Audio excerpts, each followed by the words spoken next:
રાષ્ટ્રીય યુવા દિવસની ઉજવણી અંતર્ગત યુથ એન્ટરપ્રિન્યોરશિપ ઇન ફિશરીઝ વિષય ઉપર એક દિવસીય પરિસંવાદ યોજાયો.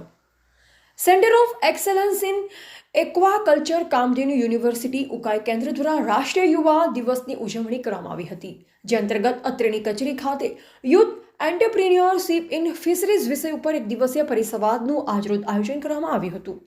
કાર્યક્રમના ઉદ્ઘાટન પ્રસંગે સામાજિક અગ્રણી Jigneshbhai Gamit, centre of excellence in aquaculture Kamdhenu university ઉકાઈના વડા ડોક્ટર સ્મિથ લેન્ડે તેમજ સ્પર્શ ફાઉન્ડેશનના અધિકારી જીતેન્દ્ર પાલ અને 50 જેટલા યુવા માછીમારો હાજર હતા.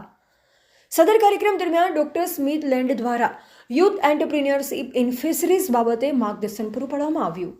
તેમજ શ્રી જિગ્નેશભાઈ ગામિત દ્વારા રાષ્ટ્રીય યુવા દિવસના બાબતે સ્વામી વિવેકાનંદજીની જીવનશૈલી અને તેમના દ્વારા આપેલા વિચારો યુવાનો સામે રજૂ કરવામાં આવ્યા હતા. Bureau report, Gramin today news, Tapi.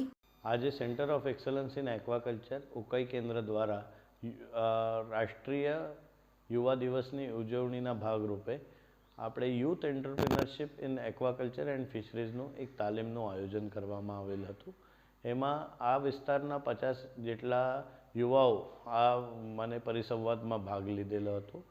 એમાં કેન્દ્ર વતીથી અમારો એક જ સંકલ્પ છે કે યુવાઓ વધારે ને વધારે ફિશરીઝ અને એના સંકળાયેલા જે વિષયો છે, જેવું કે ઓર્નામેન્ટલ ફિશ કલ્ચર છે, મોતી ઉછેર છે, એ વિસ્તારમાં નવાચારો સાથે આગળ આવીને પોતપોતાનું નવું એન્ટરપ્રિનરશિપનું એક માધ્યમ જોડી પોતાના માટે આત્મનિર્ભર ભારતની ઓર એક પ્રયાસ છે. વધુ સમાચારો માટે જોતા રહો ગ્રામીણ ટુડે ન્યૂઝ.